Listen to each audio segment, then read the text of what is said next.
Hi, this is Glenn again from Endless Innovations and the Machine Apparel Company. We finished the bracket up from the last project on the Jeep. We showed through the install. If you didn't get to see those two videos, you might want to go check those out.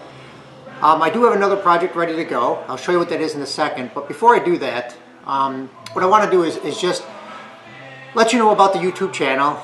It's Endless Innovations is the new channel we're working off of right now. Check it out. Take a look at it, make some comments on it, give us some feedback, and then go to our website, endless-innovations.com, and also the Machine Apparel Company, which is machineapparel.com, and check out the products that are on there. We're selling a lot of cool stuff there. Everything that's on the Machine Apparel site is stuff we make here in the shop, and all the other supporting products like the belts, the leather, stuff like that is all from US-made domestic companies. So the whole site is really for promoting USA-made products.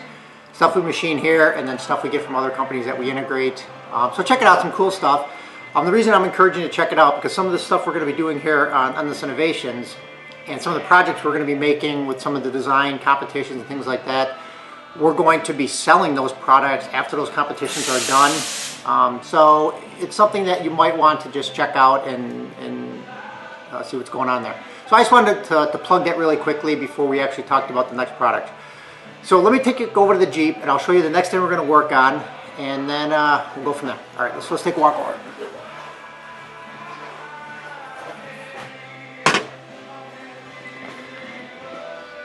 All right, so this is really the next project we're working on. This is the throttle cable for the throttle body, and this little connection here, if I actually get it in the camera, this little connection here actually should be attached to something so this throttle housing doesn't move when you step on the throttle. So we need to come up with some bracket, something that actually mounts this. There's really not a good way on the throttle body to actually mount that. There's no threaded holes. All the bolts are actually going to be underneath the actual air filter, so I can't use those. So we're going to have to come up with something creative here. I don't know, maybe off the master cylinder, but this is going to be changing also, so I can't use that. Maybe off the valve cover. But I need to noodle around with that for a little bit to see what we can come up with. So let me give that some thought, and then we'll come back and see what we ended up with.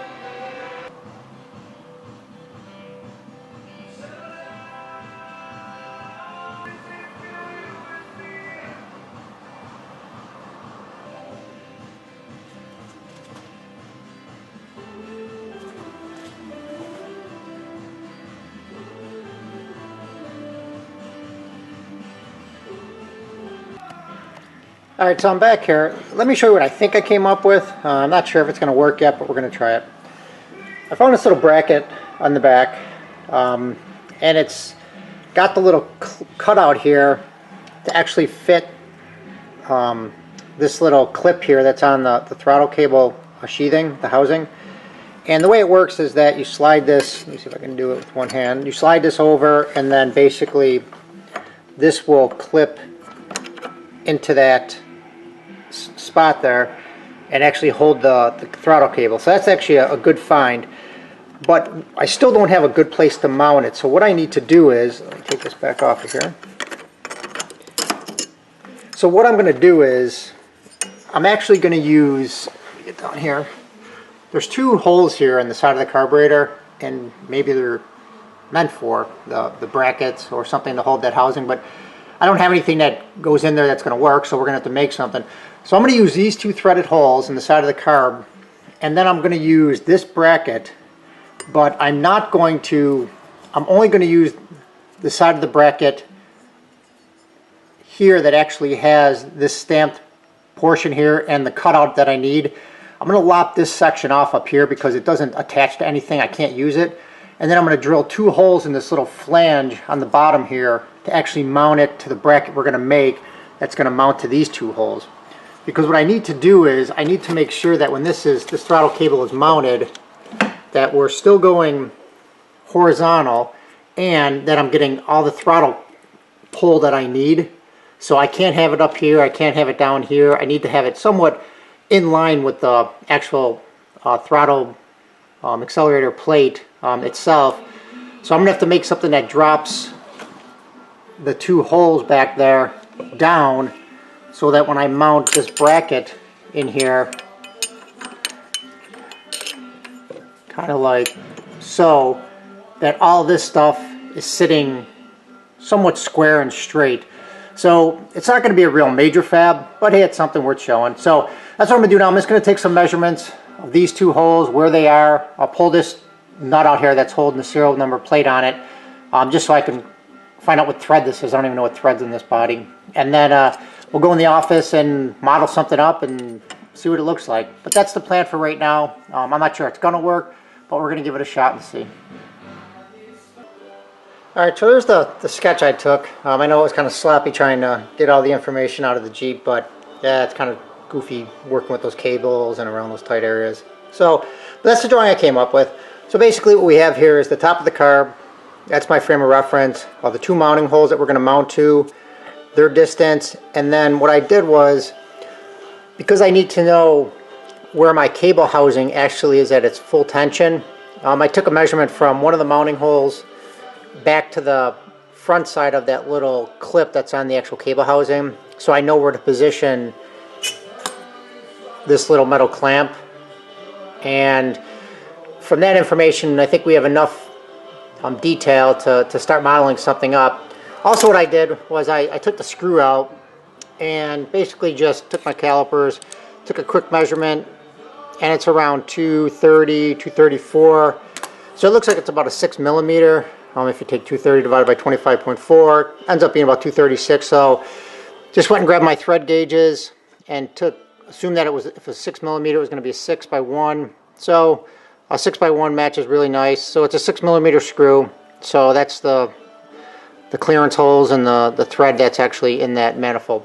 So from that, we can actually start designing our bracket. So let's go into the office here and we'll see what we can come up with on SolidWorks and what the bracket might look like. Okay, so I finished the design, and before I show you the design, I just want to show you why I did what I did, because when I show you the design, you might think I'm completely off my rocker and I've just lost it. But let me just explain a little bit why I had to do what I did. So if we look at this cable here from the top, one thing that's important is that this cable stay in a position that is going straight back. It can't be off to the side, this side. So, and it can't be too far down and it can't be too far up. So there's a somewhat optimum position for this particular cable to sit in. If I put this bracket in place the way I was going to, this was actually going to start shifting this cable out in this direction. Let me back up a little bit here. Out in this direction and start running into the throttle plate here and things like that. So what I ended up having to do was the design had to maintain a certain amount of flush profile between these two pads that I'm going to thread into, and then where this bracket ultimately sits when it's in the back of the carburetor. So what I ended up doing was, and I'll show you when I get up on the computer, is I ended up making a bracket that picked up these two holes, followed the radius of this carburetor a little bit, and then started going straight back. So everything maintained a certain amount of alignment. So when you look at the design, you'll see that curvature, and you'll see the different things I had to do to keep it flush and keep it set down so it's running in a good alignment. So let's go in there and take a look, and I'll show you what I did. Okay, so here's the design I came up with, and based on what I just mentioned a little earlier, if I look at this top surface, you'll see that I've got a bunch of geometry here that's shown as construction lines, a bunch of other construction lines, and then my bracket. So you can see that this first big diameter here is really the diameter of the carburetor, and I got that just by taking the gasket that was on there, pulling it off, and then measuring it to find out what the ID was so I could get a relative measurement for the diameter. And then these two construction lines here are basically looking down on the top of where the screws in the side of the carburetor throttle body will actually be. So this little outline right here that follows this arc, that's actually the casting nub that's actually got the threaded holes in it. So I modeled that so I can, kind of work with the layout. And then this is what my bracket looked like. So it's going to mount to the face here on this little line right here. That's the face of the carburetor where we're going to mount with the holes. It's going to follow the radius of the carburetor going back to move my bracket in the back direction, so that the carburetor pull is actually in line with the back side of this mounting plate. So this line here and this line here are actually collinear. That was one of my constraints that I used. I kept those distances collinear so I could get that relationship I needed. And then these are the mounting holes I'm going to use when I modify this bracket. We're going to screw through this base plate here and then put a couple number 8 32 screws in there to hold it in place. And then if I pivot it up, you'll see that this is really these slots here are where it's going to mount to the carburetor, and I slotted them just because in case we do need some play side to side, depending on making the adjustment on the throttle linkage, we have some adjustment there.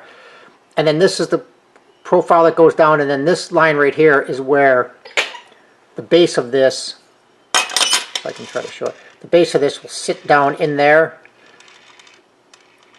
on the bottom. That's kind of hard to show, but it's basically going to sit down on the bottom, and that's where the cable connection is going to be made. I have a couple extra holes here that I put in just in case I need them for fixturing once I get it out of the machine, and then just for a little cosmetics. So that's really what the design looks like. I know it's a little overkill for what the application is, but when you look at where it sits, I didn't have a lot of options, so this is what I came up with. And then real quickly, again, this is our Mastercam model here. I'm not going to go through all the tools and everything, but basically the way I'm going to start this is I'm going to machine the top side of this first, get this contour the way I want it, and then I'm going to pocket out a lot of this material on the side here. If I show you where that is over here, that's basically taking this material out of here from the top, and then I'm leaving some material on the base and on the side here so I can come around later and run this contour around and get these two radiuses in there. But for now, since I'm in this top plane and I want to put these threaded holes in at the same time, I'm going to take some of that material away just to make it easier. And then on the front side here, we'll flip it over. I might use these as fixturing locations to actually hold it in place while we run the rest of this contour, and then the slots for the mounting holes. So that's where it's at. That's the design. That's what I'm going with. That's what I'm sticking with. We'll see if it works. So let's get to the back, find some raw material, and see what we can do with this. One other thing I wanted to show you, and I meant to show you in that last segment there, but I forgot, is this is my messy desk, but that's not what I wanted to show you. What I wanted to show you was what I also did was I did cut out some scale top views and front views. Oh, let's rotate this, sorry. Front views for this particular pattern. And I did that just so I made sure I kind of covered all the clearances. And in this little section right here, that's where when you throttle the plate, it actually sweeps through that radius. So it's clearance that's needed there. So basically, I wanted to make sure the holes look like they were lining up, because again, these were rough measurements I was taking. I didn't put it on the ferro arm or anything like that. So I did do some paper cutouts, and I just wanted to show you that real quick. All right, now we're going to the back for real. Okay, so here we are out on the floor. I've got our parts set up in the vise, and similar to what you've seen in the previous videos, and I'll just scan real quick here, I did add a Sharpie and a small witness line here. I scribed the witness line at about 1.75 inches. I'm cutting down 1.7 inches, so that scribe line gives me 50 thousandths of clearance, and you can see we're well above the deck of the jaw here. So we have a lot of room for cutting. The other thing that I did for this particular project is I am running between two vices. And the reason I'm doing that is the part is about 8 inches long, so we're going to be using almost all of that block. And if I would have put it in just one vise, part of that would have been hanging out one of the ends of the vise. And I'm already worried about chatter as it is based on how much depth of cut we're taking with a 1/2 inch end mill. So I wanted to support it as much as I could. So that's where the part sits right now. I did already fly cut the top of it just to get it nice and clean, just because you've seen that in the past. So what we're going to do is we're going to touch off the tools. But before I do that, I want to show you something real quick. For those of you who were with us on the last videos, you might have remembered me mentioning that a couple days ago, about 4 days ago, it was 54 degrees out. January in Buffalo, and I was all ecstatic and happy about that. And this is where we are today. 4 days later, you can see that we're pounded in with snow. The creek is starting to freeze, and this is horrible. So if you ever thought about living in Buffalo or moving to Buffalo, this is what you're in store for. Just thought I'd show you that. So, alright, back to the machine. And like I just mentioned, we are running it on the Haas today, just different than running it on the Kiwas. And the reason I'm going to do that is, if you were with us in the last videos, you've seen how I had to touch off the tools and get them ready for running the part. Well, the Haas is a lot different. We have a tool probing system on here, and you can see the probe right there in the spindle. So that particular probe there is for touching off the part and getting your part orientation correct. And we have another probe over here, and that's actually for touching off your tools. So you don't have to touch every part off the top of the tool, or every tool off the top of the part, like you have to do in the Kiwas. So I'm going to show you how that works real quick. And similar to the last parts we were running, I'm using this corner here as my edge. So I need to touch off the top of this part, this side, and this side to establish my zero. I'm just going to show you one of those real quick, and then I'll do the rest, and then we'll come back. But basically with this Haas machine, it's really nice. Basically you bring it down, get the part really, you get the probe close to the part.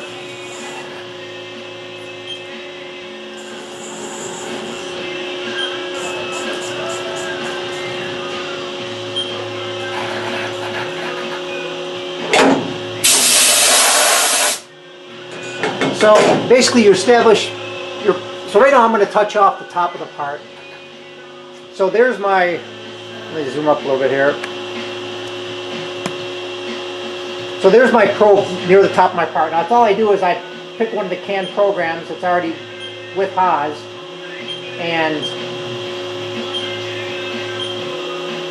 basically when I tell it where the top of that probe is, so basically I'm going to tell it it's about 100 thousandths away from the top of the part, and when I hit cycle start on this, you're going to see that it comes down, touches the top of the part, and then indicates, and I'm going to do it one more time so you can see the lights.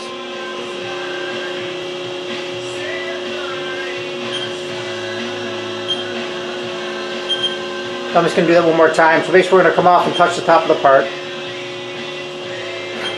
So it comes down, establishes, touches it off, and there we go, the part's touched off. So you do the same thing for the side of the part and the front of the part, and then your part's zero and ready to go. So I'm going to do that real quick with the other tools, or the other sides, and then we'll get back and we'll start running this program. Actually what I am going to do, I'm going to show you one of the edges because the top might have been hard to see. So here I'm going to establish the side of my part in the X.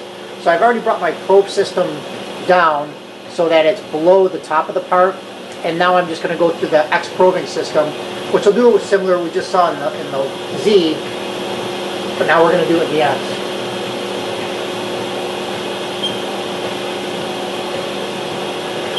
So it moves over, makes initial contact, touches again, and then there we're established. That's our zero position in the X. So I'll do it for the rest, and then we'll get going. Okay, so I think we're ready to run this.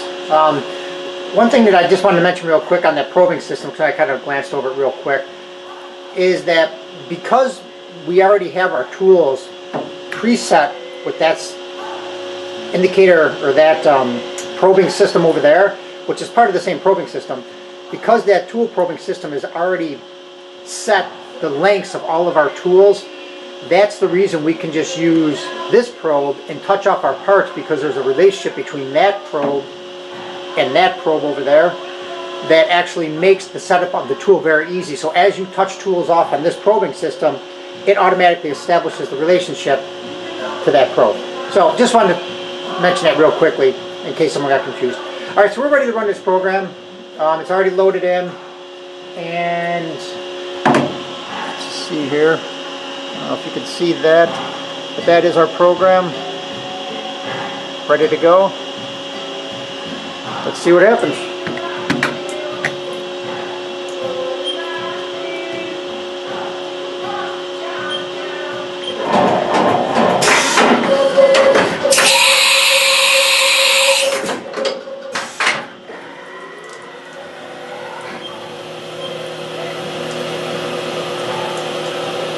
So I'm not sure how bad this is going to chatter because that end mill's sticking out pretty far.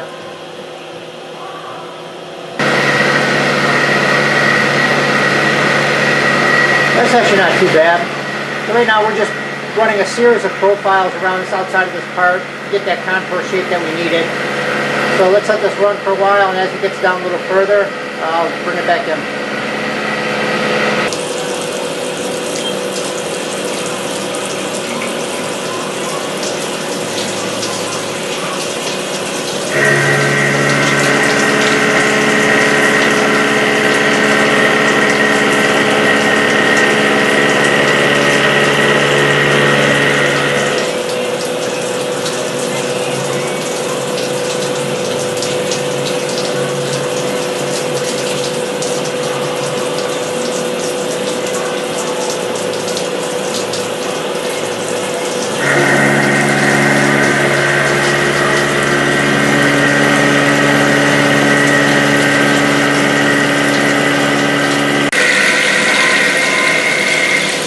Now we're just taking our final pass around the outside. So I know it looks like a lot of material we have to remove yet in order to make our clamp, and yeah, there is. We have a lot to remove. So this is the finished pass on this contour, and then we'll start doing that little pocket on the side, and then I think we'll be done for this particular, on this top surface, and we'll flip it over and do the back side.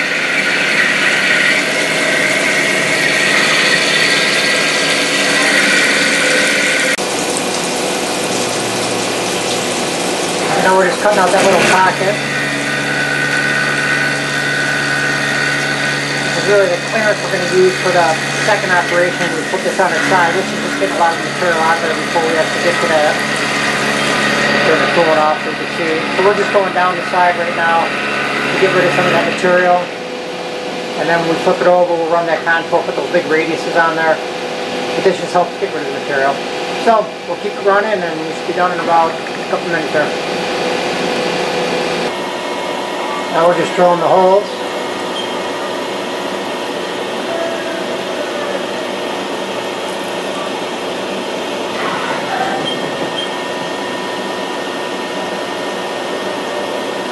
These are the tap drill holes for the 832s.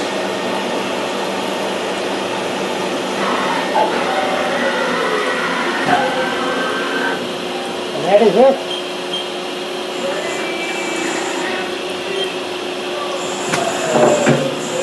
There's our part. So,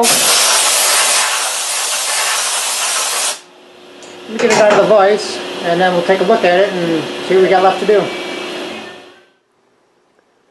So just to recap real quickly where we were, we just got the part out of the machine, and this is what it looks like. This is the top view looking down with the two tapped 832 holes and this shape right here, and that equates basically to the shape that we had on this part right here. So basically that's what we cut so far, is just this profile out the outside, and then I cleared a lot of this material out right here where the two holes are, so when we get to this position here, a lot of this is already gone, which is all this material right through here. So it just makes it a little easier when we come in here. Now I left 30 thousandths on the bottom side and 30 thousandths on the side, so when we come and create this tool path to create this contour, and then to get rid of this down in the bottom here, some of that's already gone. So that's going to be the next step here, is to set it up, cut this contour out, and then cut this contour out, and put the slots in and put the holes in, and then we can see how this bracket actually fits. But that's it for now. So we'll get back on Mastercam here, make some new part files, some new contours, and then we'll talk through those, and then we'll get it back on the machine and go from there.